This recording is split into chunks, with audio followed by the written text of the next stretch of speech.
Hello, everybody. I'm Everton de Oliveira from the Groundwater Project. And today we're releasing another important book of our list of good books on hydrogeology. And I have the pleasure to bring you to talk about the Groundwater Microbiology book, the authors Grant Ferris and Natalie Sposner. Brock Edwards, the third author, could not make it. Well, we'll get by without him. We'll see. Okay. So Grant Ferris, he works for the Department of Earth Science at the University of Toronto. And Natalie Sposner, did I say it right? Sposner, but close enough. Okay, she works for the Department of Earth Science at the University of Toronto as well. Brock Edwards is from the Center of Earth Science, Earth Observation Science at the University of Manitoba. And he's on a field trip, I guess, or vacation, I hope. And he could not make it. Okay, so let's introduce yourselves, please. Talk briefly about your careers and how you end up in hydrogeology. Let's start with Natalie, please. So yeah, I started in hydrogeology as an undergraduate student. So I started my degree in earth and environmental sciences. Okay. And in there, I had to take a few hydrogeology courses, which were really great and really beneficial because they very much aligned with my senior thesis project at the time that linked actually microbiology and hydrogeology techniques that I guess are described in the chapter. I then went on to do a master's degree and then started working as an environmental consultant, working as a hydrogeologist on various contaminated sites all across Canada. And so some of the techniques and tools in bioremediation that we discuss in the chapter are things that I actually got to do in practice.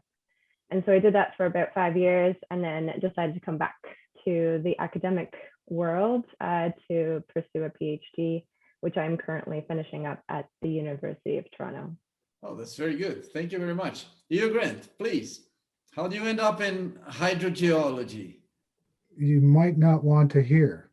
Well, try me. Well, the truth of the matter is the reason I'm in hydrogeology is that they needed somebody to teach hydrogeology. And I got asked to do it. And so I started teaching hydrogeology. So that's really how it works. How it works in university in general. You have to pick a course and do it. That's basically it, yes. In terms of my background, my training is in microbiology. My PhD is in microbiology and physical biochemistry.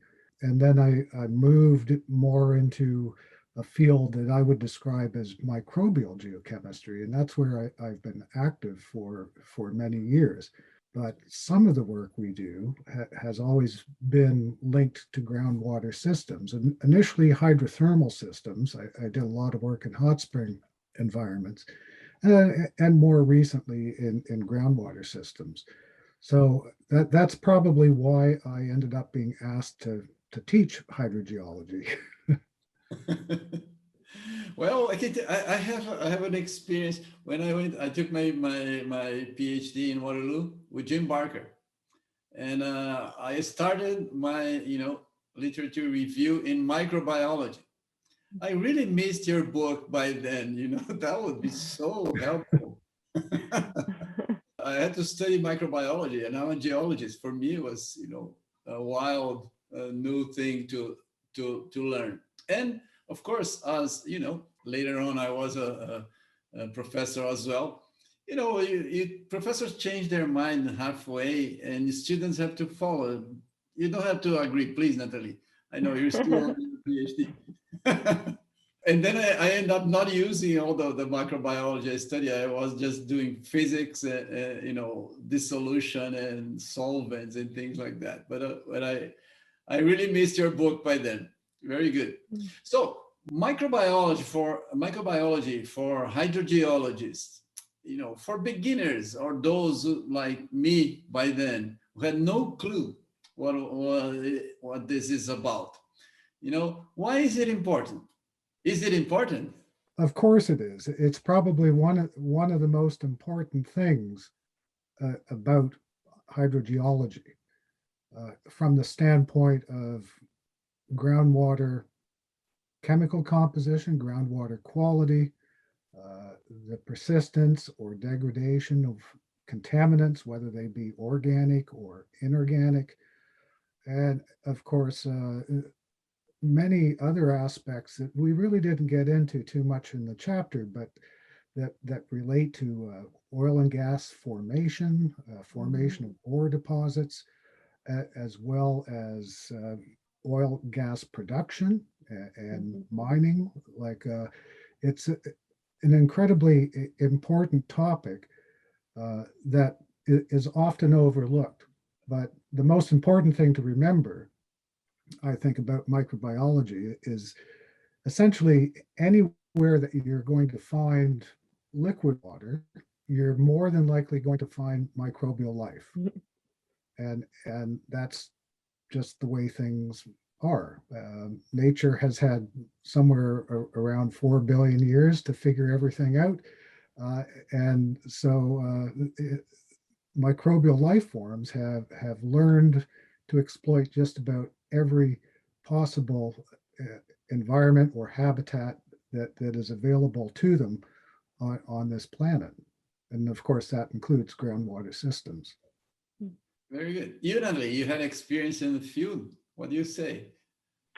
Yeah, I would agree with everything that Grant had said. Yeah, in the field, it was really interesting how few people had the microbiology, groundwater geochemistry experience to really understand what was going on at a contaminant level, to be able to apply some of the remediation technologies.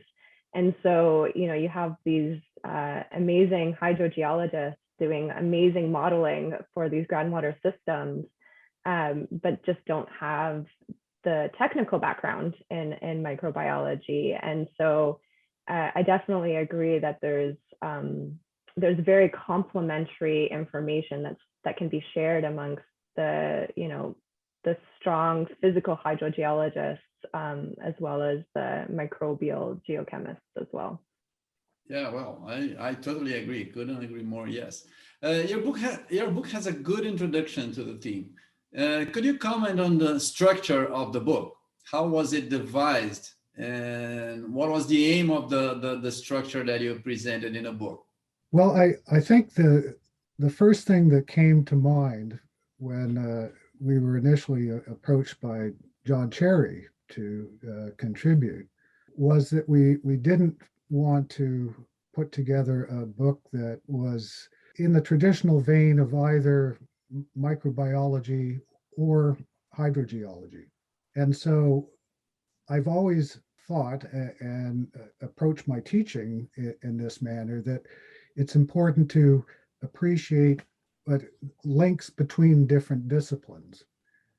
And so the chapter is structured in a manner that gives just a kind of a very brief overview to microbial processes. And then we leap into trying to link the microbial processes to both physical and chemical attributes of groundwater systems and how the two interact and so on. And then we wrap up with a very nice section that Natalie worked quite extensively on, trying to develop or illuminate, I guess would be a good word, some of the more applied aspects of groundwater microbiology. And to be quite honest, I mean, we just barely skimmed the surface on those kind of topics in the book, but we thought it was important to, get it in there, make people aware of, some of the applied aspects of groundwater microbiology, as well as the basic and fundamental aspects of groundwater microbiology. Interesting. Natalie. Yeah, I remember working on the applied groundwater component And I remember thinking and having the conversation with Grant that that could have been a whole chapter on its own. And we definitely spent some time looking at some of the other chapters that have been written for the groundwater project to see where, you know, I guess presumably there'll be links to those other chapters. And we really wanted to create something that would allow people to explore into those other chapters, but that also, you know, would provide them enough information to know what we're trying to say about groundwater microbiology, understanding the fundamental principles behind it. That's really necessary before you can start talking about the applications. And so I think the focus, I think, of the chapter is really more on some of that fundamental work. But I think the room for adding to the chapter really lies in its applications, because I think, you know, we could really explore that even into a whole nother chapter. So yeah, no, I think, well, I like it, the book. Well, it gives basically what as I see it, a bone structure so you can build from here, from the book. It's very, it's a good approach for people to start in that. It was a very good work. So you mentioned that you know, how the groundwater and subsurface environment control the cell growth, or is the other way around? I don't know. You mentioned in your book. And what are the main factors in the process? Because you mentioned the physical aspects, the chemical aspects, for people who are willing to take a look at the book. Okay, I'm going to get on a little bit of a soapbox here.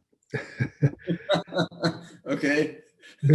Because all of this is linked, going back to physics, basically.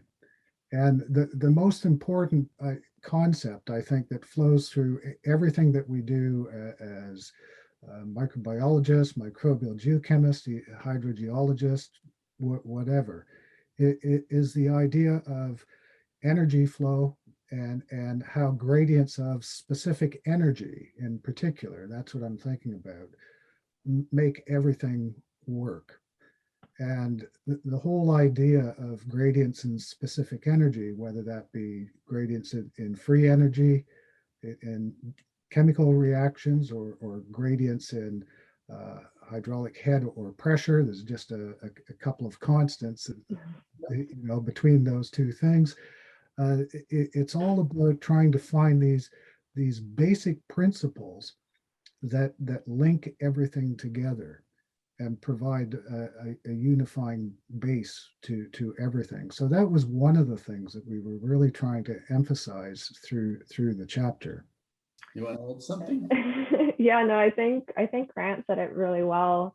I think the question about energies really then leads into, you know, the differences in groundwater conditions, and then the availability of basically your electron acceptors and electron donors, and what microbes can use for metabolism to sustain life, and how they've kind of evolved in these groundwater systems depending on what's available to them to most energetically favorably stay alive, basically. Yeah, that's a good point. For people who are not familiar with microbiology, talking about thermodynamics, I think it's, you know, most hydrogeologists are engineers or geologists, and they're more familiar with chemistry and physics. But there's a lot of thermodynamics in microbiology to explain and to model the concepts. Can you talk a little bit about that for us? You just touched, Grant. Can you talk a little bit more so people can have a better understanding what you're talking about? Well, I think it boils down to a very simple saying, and I'm not quite sure where this comes from. I'll attribute it to an old, I shouldn't say that because I'm old now. I'm not commenting on that. Postdoc supervisor of mine at one point who pointed out to me, and you know, he was another microbiologist, and at the time he told me, he said, you know, thermodynamics is not just a good idea, it's the law. And it's true. You know, that's particularly true of how microorganisms work. They do nothing that is thermodynamically impossible. And that's the important thing to recognize about how they work. They exploit energy, spontaneous reactions, and they're particularly adept at using the energy that they get from spontaneous reactions to actually drive non-spontaneous reactions. So to make a non-spontaneous reaction work, you have to put energy into it. And so that's what makes life in general and microbial life particularly special, is that they have figured out, or life has figured out how to do that. And so those are some of the things, you know, through the chapter, we do introduce a lot of these concepts, and we haven't tried to run away from the fact that thermodynamics is really an important factor. And it works, as you suggest, across all different disciplines. And I think it's familiar to people across all different disciplines.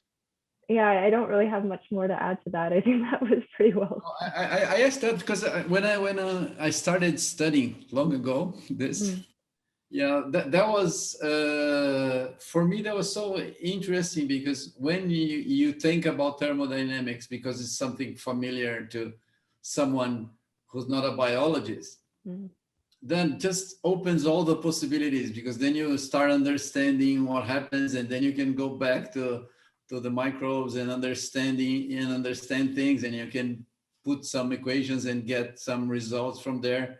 That was, you know, a big word. And you know, Rick Devlin, he was a contemporary. He's studying with me there, and he was doing his thesis on microbiology. I was supposed to work on something close to what he was doing. Then I changed my topic, and he came with a good phrase by that time. He says, "Everton, microbiology is everything.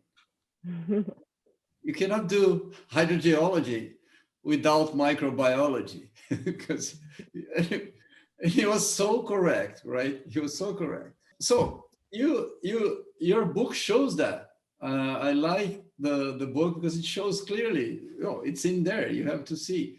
And so, tell me, how does microorganisms help define groundwater environment in general aspect and in some detail, so people can understand? Because most people, and my students, you know, they're most engineers, they don't care. They don't even realize how important it is. So how does that happen? I'm going to hand this one to Natalie for a change. Good. Go, Natalie. So the question is, how does microbiology define groundwater? Define the groundwater environment. Because, you know, talking to someone who doesn't even know that microorganisms do that, they're so important. Yeah, so microbes have this ability to use different energy sources, right? So electron acceptors, or also electron donors, for metabolism. And so if we think about, I'm trying to think at the most simplest form, but the most energetically favorable food source for microorganisms is oxygen. And so when you've got, you know, certain types of microbes that are present in your groundwater, it can give you an idea of what kind of conditions you have in your groundwater, whether they're very oxygenated waters or non-oxygenated waters. And in reverse, if you have non-oxygenated waters, you've got a lot of other things that are in your groundwater that the microbes can use for their metabolism. And it can give you an indication of what could be going on in your groundwater system. So if you've got the availability of, say, iron, you might find iron oxidation in your groundwater at certain conditions. So it's kind of like one is informing the other in terms of the conditions that are produced for microbes, as well as what microbes are doing in the presence of things that are in your groundwater, if that simplifies it. Yeah, it does. Grant, you want to add something? Yeah, just to follow up on that, the whole idea of how microorganisms are influencing the chemistry of groundwater through metabolism of different components, electron acceptors, electron donors, and such that are there, is sort of the root of everything. And then, of course, that is linked to the fact I was just talking about thermodynamics, that nothing happens that is not thermodynamically possible. But the big thing, and of course, this is really, really important to remember for groundwater systems, is that these systems are dynamic. And microbiology is dynamic, these chemical reactions are dynamic. And so you have to think in the time domain as well as the spatial domain. And what the microbes are particularly adept at doing is actually catalyzing the reaction. So they make reactions go faster. And that is a very, very important thing to keep in mind, particularly if you want to begin incorporating microbial processes into reactive transport models, for example. So there's this kinetic aspect that you have to be careful with and mindful of. Yeah. Well, you mentioned something for people who hasn't seen the book yet. What about the maths on the book? Can people use and can they have enough understanding on the reactions based with the equations that are presented there? I certainly believe so. We kept it to the, I don't want to say basics, but I don't think, of course, the basics are there, but it's more than the basics. I agree with you. It's not only the basics. The first principles, right? So for example, I think we might have illustrated some reactions in terms of maybe a first order expression. So for example, microbial growth is often treated as a first order expression. But in nature, of course, things are often not quite as simple as a zero order or first order expression. And so you wander off into the realm of partial differential equations and so on, which can be difficult. But just let me assure everybody, right? The equations that are there are just very basic, kind of ordinary differential equations that just about anybody that has come across calculus at some point in their life will be able to understand and appreciate. Yeah, I agree. Yeah, well, this is something, well, actually, it's not bad. I know that you've been careful on how you present that, but we have to keep in mind that most of our readers or potential readers are engineers. They'll read microbiology and they might not be willing to jump in because they're more familiar with the equations, right? And they're mostly welcome because they'll understand things on a mathematical way in the world they're familiar with, right? Indeed, and I'm hoping that by providing the equations in the chapter, that is a good link to people that are coming from other disciplines. I agree. Well, one question for you. One part of the book that says, talking about groundwater movement, and I see lots of people that think that microbes don't move in groundwater. Some people don't believe that. Can you talk a little bit about the groundwater, the microbes in groundwater, if they move, or not? That's a real question. I'm not kidding. Okay, well, I'll answer with a real answer. Of course they move. No, because people say, well, they're too big to fit into the, like you have filters, water filters, and then you can separate microbes. That's I think where the understanding came from. which is Mm. funny, but it's true. Well, I do recall that one of the things that we raised in the books in terms of physical properties and microorganisms and groundwater systems is that length scale is extremely important. It's a scalar property, but it goes across all kinds of different things. At the pore scale, and we also show this, is that microorganisms, in terms of their dimensions, their size, are quite capable of surviving and living in the pore spaces of most underground environments. It's only when you get into certain formations that have extremely small pore sizes, for example, shales, where it becomes difficult. But in most porous media, there's lots of room for microorganisms. If they are in suspension, just like any particulate matter, they will move with the water. Simple as that. Now, because they are particulate, they exhibit some interesting qualities. For the example, a bacterial cell will tend to travel at a velocity that is slightly higher than the average linear velocity. But that's because it's not sampling the entire velocity profile, right? It will be moving more in the middle of a stream. On the other hand, there are many bacteria that don't want to move. This is the flip side of the coin.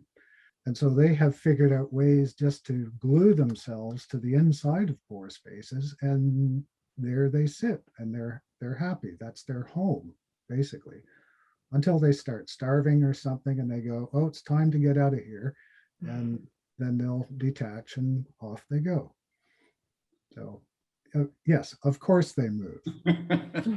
Good. Well, you Natalie, you've been working with consulting, and I know I'm a consultant as well. I have a consulting company here, and most people want the microbes to degrade just about everything, right? Because it's so cheap compared to anything else. So that's the idea, right? How far is this from the truth? Well, Could it's very fix the world by complicated. driving microbes to degrade bad things? Yeah, I mean, I think it's an exciting area of groundwater cleanup. I think you have to think about your groundwater conditions. I think this is where it comes into now really understanding your groundwater hydrogeology, right?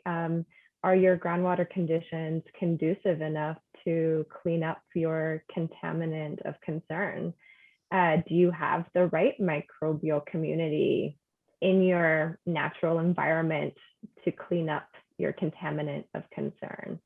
And so, and then even if you do, you might break down a contaminant to, that can then be transformed to a different contaminant, which can now be another problem, which requires a whole nother microbial community to degrade that. So I think that's really where it comes down to really understanding both the chemical and the physical properties of your groundwater system.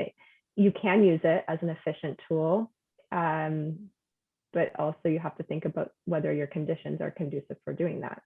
I'll just add that when it comes to degradation of contaminants, and we do mention this in the book, that there are two things to consider. First, there's the question of how much, like the availability of it. And then the second question is a quality issue. What do the molecules look like? Are organisms capable of attacking that structure? Then, as Natalie alluded to, what happens to the breakdown products? In some cases, they might be worse than what you start off with. So sometimes you have to be careful what you wish for, I guess. But again, that is a good reason why somebody with some microbiological expertise, particularly in terms of metabolism of contaminants, is a part of teams that are working on these types of problems, so that you have a better understanding of how to approach contaminant degradation and to make it work for you in the manner that you want it to work. Yeah, interesting. Yes, I see that. Well, we have a great evolution of groundwater microbiology in the last decades. I see, right, from many aspects. But still, what I see is that we don't have, like, when we think about now talking about biodegradation as a remediation process, it's not as fast or as people want to have things happening fast in the field, like chemical reactions, and you go there, you dump a bunch of, I don't know, For manganese. permanganate or something like that, or sulfate, whatever, right? And you kill everything, right?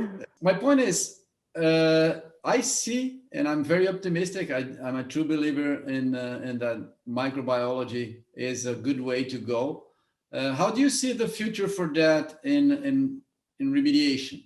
Because we still need lots of tests, and definitely we need more microbiologists in hydrogeology to make it happen. How do you see the future for that? I think that we're already seeing a lot of really great work being done in collaboration with universities and industries. I think that, from my experience in consulting, and I'll just speak from my own experience, oftentimes it was, adding things to the natural environment to augment a microbial community or stimulate the microbial community to degrade something. Whereas I think there is a lot now being more done with looking at what the natural, like what the actual community is present, and better understanding how they metabolize different contaminants, and looking for, looking at that natural community and seeing how we can maybe use what we already have as opposed to trying to add that could potentially cause a greater problem in the end.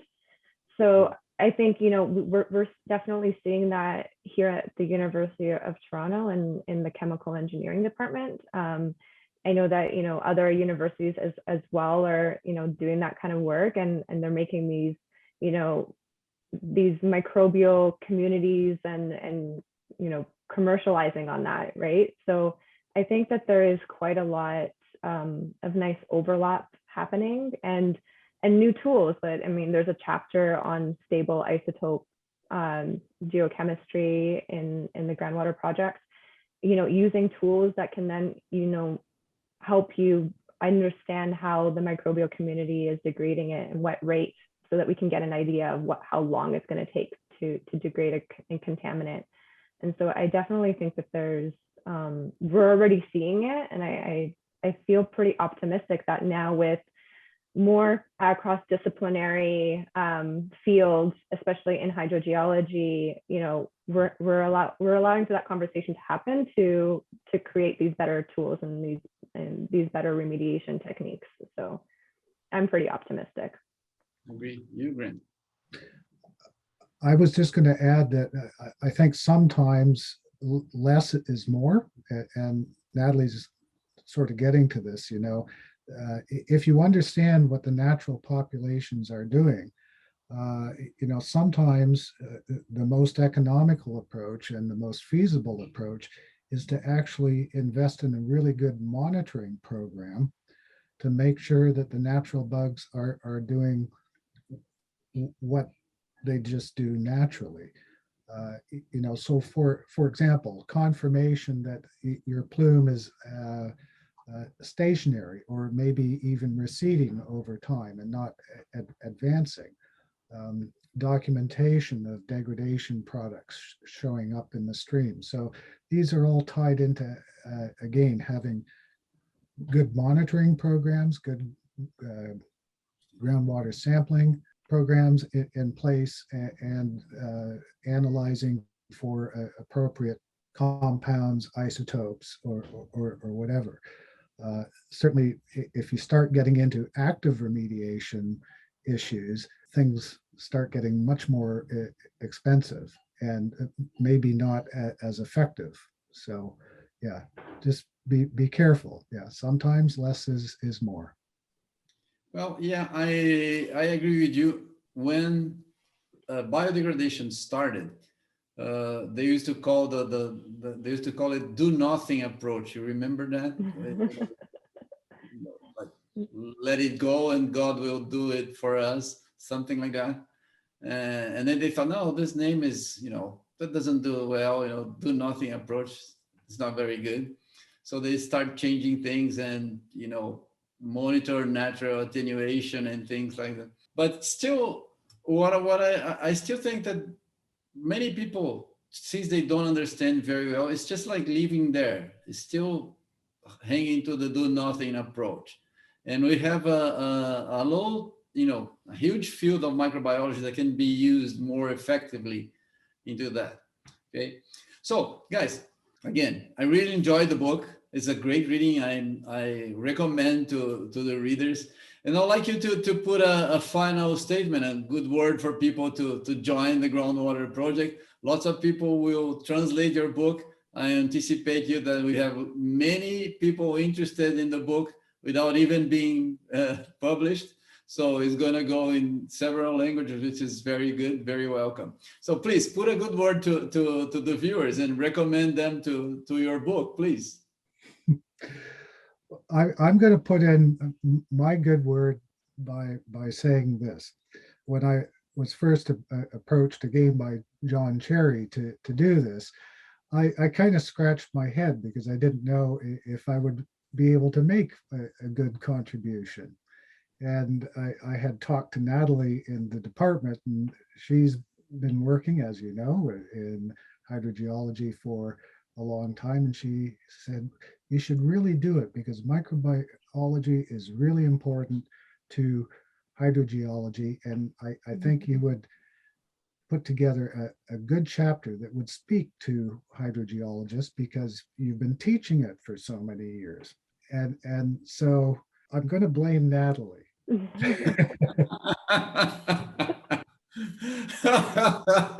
She was a great inspiration to do this. And to tell you the truth, and I've told Natalie this before, I'm really proud of the chapter that we put together because I do think it reaches across disciplinary boundaries quite nicely. That's what I'm really thrilled about. Natalie?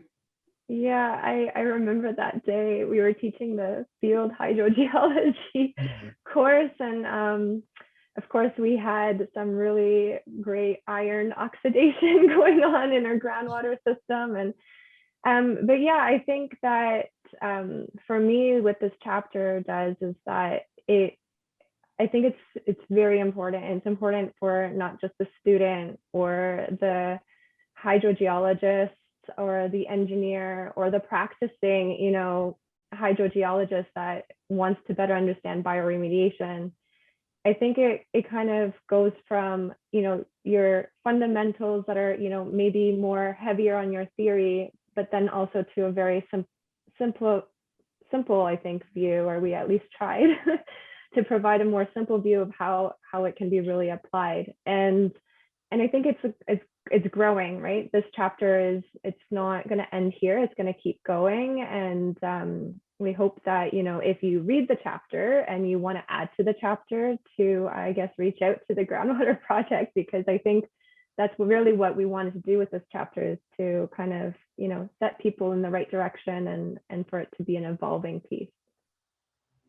Well, for sure, you've done a great job. The chapter is so well, put together.